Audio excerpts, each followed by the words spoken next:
এই যে দেখো বন্ধুরা, ধনিয়া পাতা গাছগুলো অনেক পাতলা হয়েছে, কিন্তু থোকা থোকা গাছ হয়েছে। ধনিয়া পাতা যত হালকা করে ছিটাবা তত ভালো হবে, সুন্দর হবে গাছ।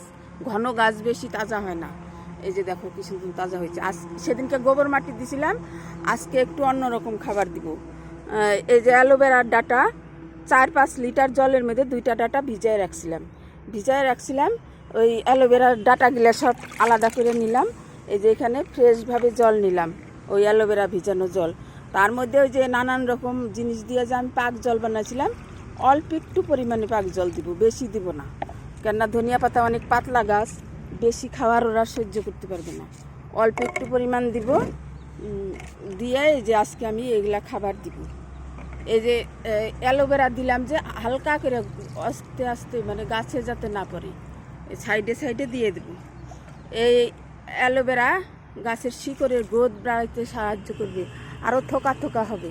আমি এই ধনিয়া পাতা আর কিছুদিন পরে খাওয়া শুরু করব, এখনই খাবো না। আর একটু থোকা থোকা হবে গাছ, একটা একটা করে পাতা তুলে খাবো। এইভাবে দিয়ে দেবো আমি জল।